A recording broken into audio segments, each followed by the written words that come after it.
New build. If you've been following along on Instagram, you've seen some sketches and things I've been doing. And I have a few parts. So, we're going to talk about that in this video and the plans for what is to come. I'm still waiting on a lot of stuff. And I've still got to get some tools and things. And we'll go over that. Alright guys, so it's going to be a pickup. Sort of. It's going to be a rat rod. It's going to be similar to the theme of what we've done here on the previous build. It is going to be very different though. On that previous rat rod, I used a bruiser frame and some old metal parts from vintage toys and made a chassis that worked.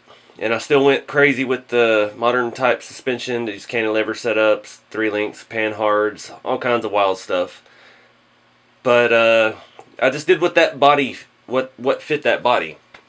This build is going to be roughly a 2931 pickup cab.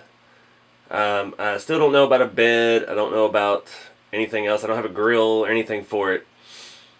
But it's going to be a complete scratch built frame.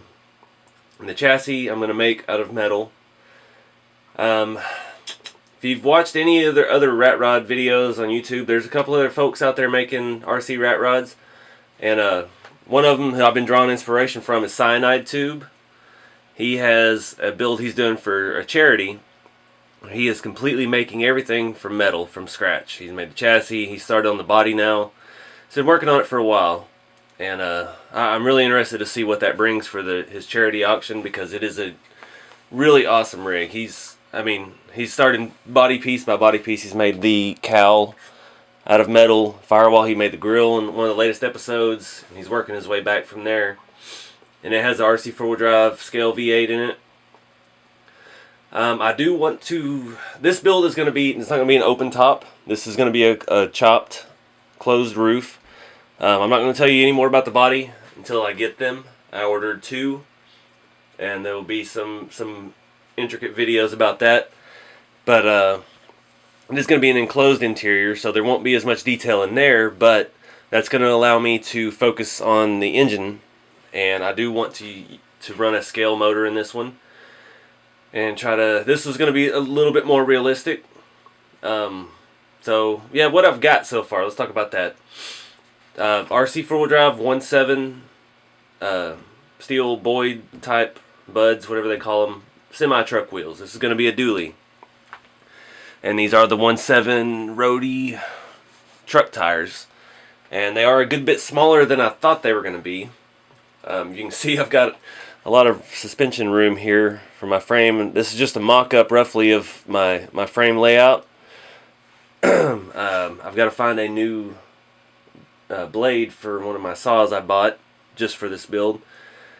But just an RC 4-wheel drive Yoda 2 axle. Those RC 4-wheel drive 1.7 wheels.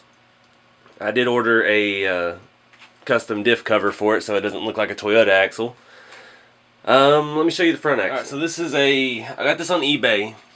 It's not a Tamiya semi-truck front axle. It's a lowered axle. It's a drop axle. It's 1 centimeter drop compared to the stock Tamiya axle, which is on the rat rod next to it. And I don't know why I got that one. It was about 50 bucks. I had to do a little bit of work. Luckily I got my drill press hooked up today, and some of the machining and stuff on it wasn't quite right for the holes for the steering knuckles and things like that to fit in, so I had to do a little bit of work to it. But I got it all together and it's working. And that will give us a drop. As you can see, where my frame roughly comes in is almost level with the top of the base, the main part of the axle here. And that is intentional because of the way I'm planning on doing a suspension setup on it.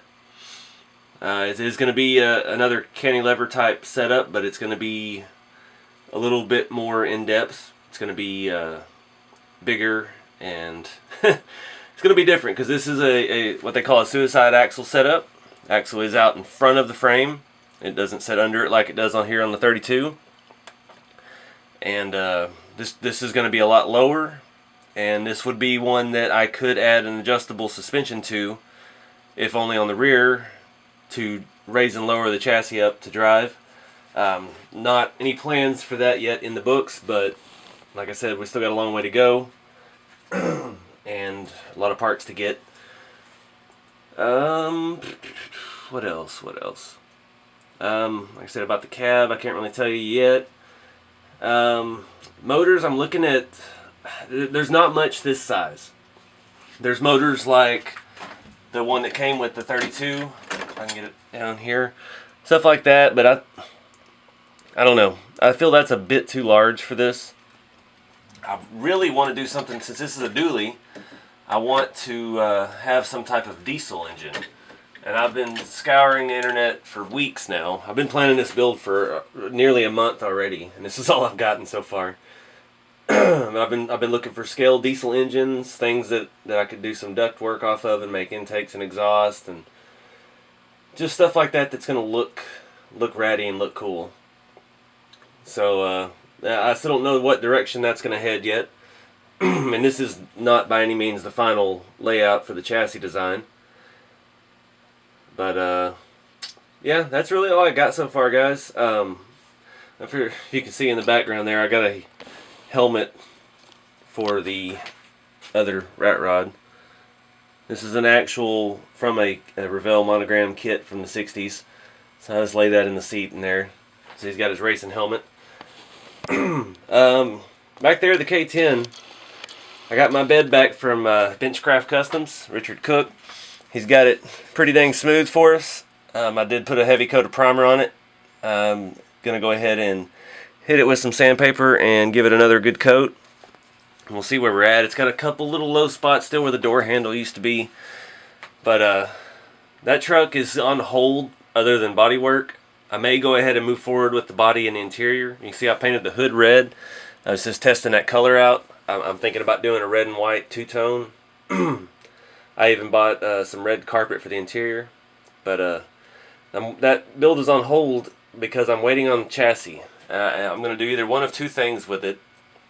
I'm either going to wait until I can buy a chassis only for the Trailfinder 2 long wheelbase that just came out, or I'm going to wait till the GCM Racing C-Max frame is available.